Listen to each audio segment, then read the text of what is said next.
Fans and experts respond to how the Invictus docuseries core story unfolds. Royal experts and admirers have voiced their thoughts on Prince Harry's recently released The Heart of Invictus documentary series on Netflix. Many people have questioned the documentary in their own unique ways, claiming that when Harry claimed he had no support system after returning from Afghanistan, he appeared to be making fun of the royal family. "I've watched the Netflix video about the Invictus Games that Harry is participating in," tweeted royal biographer Angela Levin after seeing the film.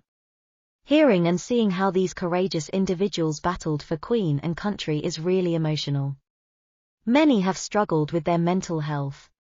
Harry, of course, as well, but how can he constantly complain about his life?" Radio in Australia horrified Kyle Sunderland's hit Harry with a spectacular jab. Harry stated that he didn't realize the anguish associated with Diana's death in Paris in 1997, when he was just 12 years old, until he got home from war. On the Kyle and Jackie O program on Thursday, Sunderland discussed the prince's most recent endeavor and showed little compassion for Harry. "I'm sick and tired of hearing about how this little prince complains all the time. He wants others to feel bad for him." During the live broadcast, Sunderland informed Jackie O. Anderson, his co-host. "We all struggle, but Sunderland, who lived on the streets for more than 9 months when he was 15, felt it was time for Harry to move on and insisted that he battled less than the rest of us. Many others have lost a parent, and I haven't had the resources to attempt to help them because they just cannot afford it." Sunderland responded by challenging the veracity of Harry's claims that he had killed 25 people while fighting in Afghanistan, stating he thought the prince had been shielded from danger because of his status as a royal. Between 2007 and 2008, Harry participated in warfare for more than 10 weeks in Afghanistan's home and region. He battled in a helicopter for a few weeks and had to return home before leaving the nation for a 20-week deployment with the Army Air Corps in 2012 and 2013. Sunderland said, "You don't have PTSD or anything like because you didn't see any activity. What's going on?" Sunderland even linked Harry's difficulties with mental illness to his own adolescent homelessness, in which he spent the 1980s living on the streets of Brisbane in a cardboard box.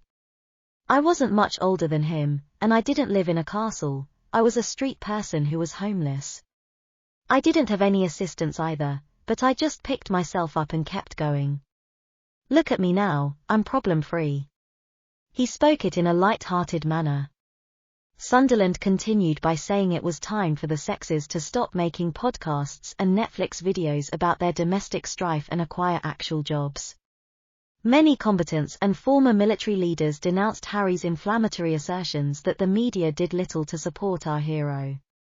Harry asserts that he was indignant that publications like The Sun chose to disregard British soldiers injured in Afghanistan. In actuality, before his first tour in a conflict zone, The Sun had been supporting military personnel for years and had started a campaign in support of Hope for Heroes. When Harry served, Lord Dad, then 72, was the chief of the General Staff.